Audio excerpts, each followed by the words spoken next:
आज की क्लास में। और सबसे पहले आपको मैं बता दूं कि वर्ण विक्षेपण अथवा परिक्षेपण किसे कहते हैं। तो ध्यान से सुनिएगा।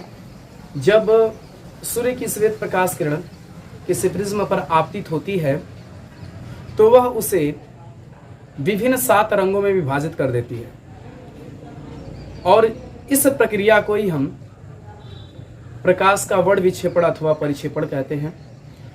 इस चीज को समझने के लिए आप फिगर को ध्यान से देखिए। आपके सामने मैं एक फिगर प्लॉट कर रहा हूं, बना रहा हूं। देखिए, हमारे पास एक प्रिज्म है जिस प्रिज्म को हम ABC कहेंगे, और इस प्रिज्म के सतह AB पर एक सूर्य की श्वेत प्रकाश किरण आपतित होती है। श्वेत प्रकाश किरण आपतित होती है, और जैसा कि आप पढ़े हैं कि यह प्रिज्म सूर्य की श्वेत प्रकाश किरण को 7 विभिन्न रंगों में विभाजित कर देती है। तो यहाँ से मैं 7 विभिन्न रंगों को प्रदर्शित नहीं करेंगे, केवल 2 रंगों को लेकर के इसका वर्ण विक्षेपण अथवा परिक्षेपण कोण निकाला जाएगा, है ना। तो ध्यान दीजिएगा, यहाँ से मैं इसे बांट रहा हूँ, केवल 2 प्रकाश रंगों में इसको प्रदर्शित कर रहा हूँ। एक जो होगा ये रेड वाला है, और ये जो होगा ये बैगनी वाला है, और इसके बीच में बाकी की और 5 प्रकाश किरणें होती हैं। अब देखिए, इनको हम ये प्रकाश किरण इस बिंदु से देखा जाता है तो ऐसा लगता है कि कहीं पीछे से आ रही हैं, और दोनों को कहीं मिलाया जाए ऐसे तो दोनों एक दूसरे को किसी बिंदु पर काटती हैं, और उस बिंदु पर जब इनके मध्य कोण देखा जाता है तो कुछ कोण अंतरित होता है, और उसी कोण को हम लोग कहते हैं परिक्षेपण कोण। क्या कहते हैं? परिक्षेपण कोण कहते हैं। और इसके परिक्षेपण कोण को हम थीटा से प्रदर्शित कर ले रहे हैं। थोड़ा समझिएगा, ये थीटा कोण से उसे प्रदर्शित कर लिए हैं, वही उसका परिक्षेपण कोण है। थोड़ा सा और ध्यान दिया जाए तो यह प्रकाश किरण ऐसे अपवर्तित नहीं हुई होती, तो कहीं सीधे ऐसे निकल गई होती जब इसका माध्यम हम नहीं बदले होते प्रकाश किरण का। क्योंकि देखिए, ये वायु है इधर, फिर इधर क्या है? वायु है, और बीच का माध्यम दूसरा है, मतलब ये सघन वाला माध्यम है। और आप अपवर्तन वाला चैप्टर से भी पढ़ के आए अच्छे से कि कैसे क्या होता है, तो बहुत डिटेल करने की जरूरत नहीं है इसमें, बस इस पॉइंट पे आते हैं हम लोग। देखिएगा ध्यान से, इसका जो विचलन कोण होगा, है ना, ये प्रकाश किरण ऐसे सीधा गई होती तो उसके साथ जब यह अपवर्तित हो रही है तो इनका जो कोण नापा जाता है उसी कोण को हम लोग कहते हैं विचलन कोण। तो यह कोण जो होगा इसको हम डेल्टा R से प्रदर्शित कर लेते हैं, और इस किरण के साथ जो ये बैगनी रंग की प्रकाश किरण है इसके विचलन कोण को हम डेल्टा V से प्रदर्शित कर लेते हैं। ठीक है। अब देखिए, कुछ ऐसी बातें हैं जिनको समझना ध्यान से बहुत जरूरी है, और यदि इन बातों को समझ जाते हैं तो हम लोग का काम बहुत आसानी से हो जाएगा। ठीक है। तो जैसे कि आप जानते हैं कि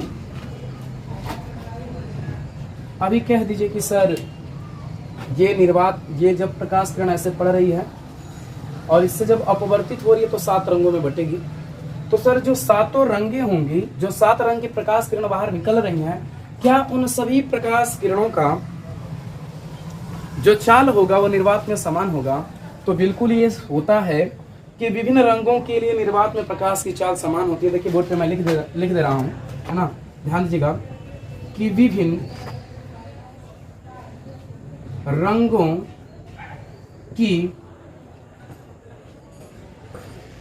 रंगों के प्रकाश किरण की विभिन्न रंगों के प्रकाश किरण की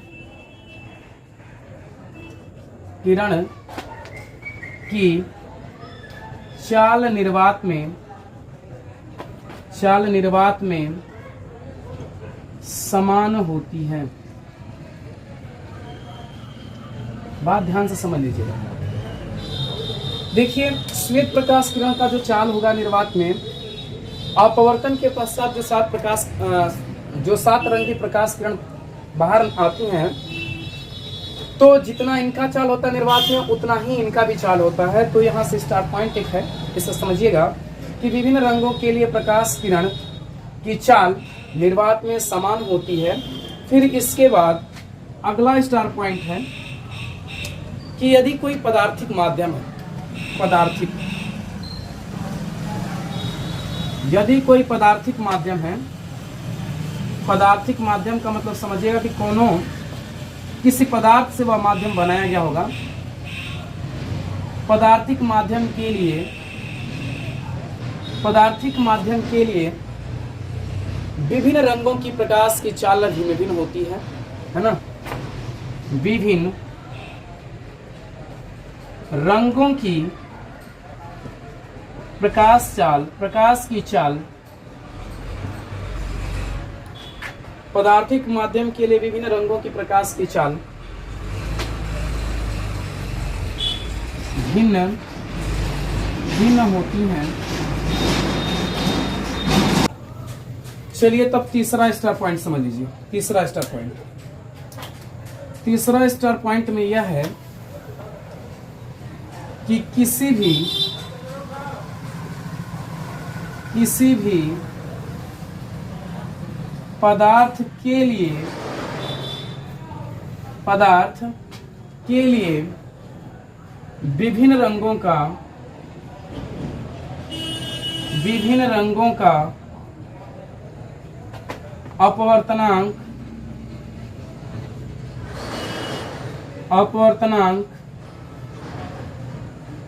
भिन्न भिन्न होता है। ये आपने समझा है स्टार पॉइंट रंगों से रिलेटेड। अभी आप एक बार सोच सकते हैं, बोर्ड पे हमने लिख भी दिया है, आप लोग नोट भी कर रहे हैं, नोट कर लीजिए अच्छे से और समझते चलिए। लिखें कि विभिन्न रंगों के प्रकाश किरण की चाल निर्वात में समान होती है ना। यानी आप समझ लीजिए कि कोई भी रंग, किसी भी रंग, ऐसे बहुत सारे रंग ले लीजिए आप, विभिन्न रंगों को आप निर्वात में, ऐसे आपका निर्वात है, मान लीजिए यह आपका निर्वात है, और इसमें जब आप भेजेंगे तो सभी प्रकाश किरणों का चाल समान होगा, है ना। लेकिन यहाँ पर जब कोनो पदार्थ रख दिया जाए, कोई पदार्थ जब रख दिया जाएगा तो उस पदार्थ के लिए इन्हीं रंगों का प्रकाश की चाल जो होगी भिन्न भिन्न हो जाएगी। कोई रंग का प्रकाश की चाल कुछ हो जाएगा, किसी रंग का प्रकाश की चाल कुछ हो जाएगा, समझिएगा। अब एक बात और समझ लीजिए, अब बात आती है अपवर्तनांक पर कि सर यदि कोनो पदार्थ है तो उस पदार्थ में क्या सभी प्रकाश किरणों का अपवर्तनांक समान रहेगा? तो नहीं, सभी प्रकाश किरणों का अपवर्तनांक समान नहीं होगा, वो भिन्न भिन्न होता है ना, जैसा कि हमने बोर्ड पे लिख भी दिया है। अब ध्यान दीजिएगा, आगे हम लोग बढ़ेंगे, थोड़ा सा चित्र को देखेंगे और चित्र से हम लोग को निकालना है परिक्षेपण कोण, कि इसका परिक्षेपण कोण कितना है ना। तो अभी तो मेरे दिमाग में आया ये सब बातें, तो हमने नोट कर दिया ताकि यह सब बात आपको भी जानना चाहिए, है ना। ऐसा नहीं कि सर के दिमाग में है तो बस सर के दिमाग में रहे, आपके भी दिमाग में जाना चाहिए इस बात को। समझिए ध्यान से, अभी आपको निकालना है परिक्षेपण कोण। तो थोड़ा सा मैं इसको पहले रफ करूंगा क्योंकि ये सब चीज आपको जानने की चीज थी, आपने जान चुका है ना। अब देखिए, ध्यान दीजिए, तो आवाज ध्यान से सुन के आप लोग सॉल्व करिएगा। चित्र पे आते हैं और चित्र से हम लोग काम करेंगे। इसमें ध्यान दीजिए, तो चित्र में सबसे पहले आप देखिए, चित्र में तो देख रहे होंगे आप लोग कि लाल और बैंगनी के बीच का कोण थीटा है, तो इसी को लिख लिया जाए। लिखेंगे कि माना बैंगनी और लाल रंग, माना बैंगनी और लाल रंग के प्रकाश किरण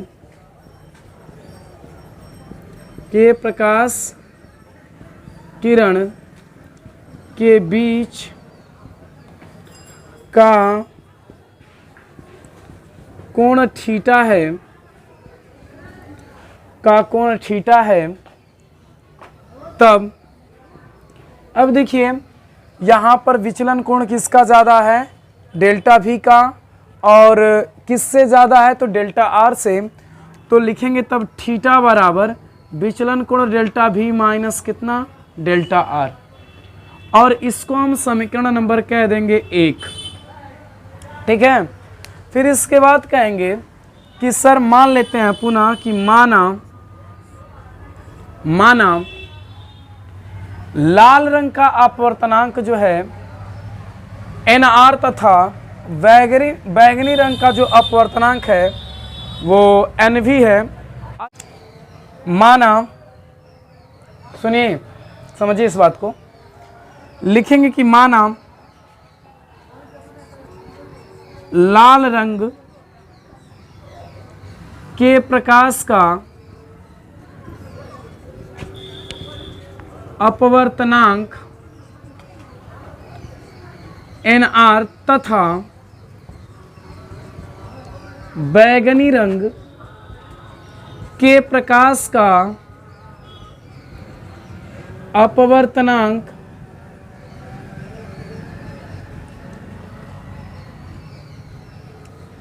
N भी है, तब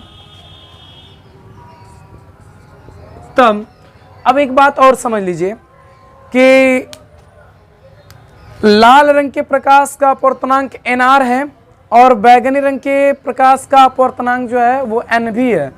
तो आप एक बात पढ़े थे आप लोग इससे पहले, अल्पतम विचलन के लिए डेल्टा M बराबर n-1 इंटू A। तो उसी प्रकार से कहा जाएगा कि इसका विचलन स्थिति निकाला जाएगा, तो डेल्टा लाल रंग के लिए निकालेंगे तो लिखेंगे डेल्टा R बराबर nr-1 इंटू A। इसको समीकरण नंबर 2 कह देता हूं। और इसी प्रकार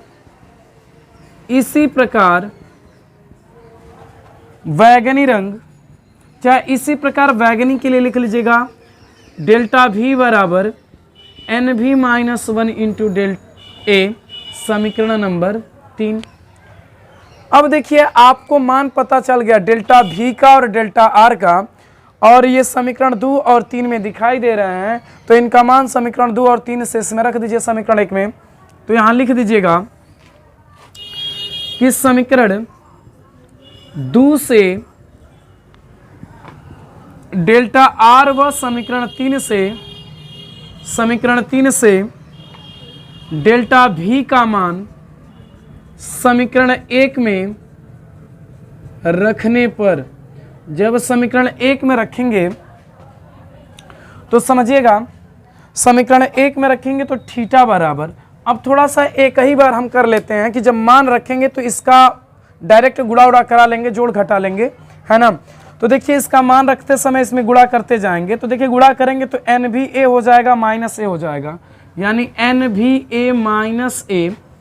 और सुनिए यहाँ का चिन्ह माइनस है, और देखिए इसमें जब गुणा कराएंगे तो इसका चिन्ह प्लस बनेगा, इसका चिन्ह माइनस।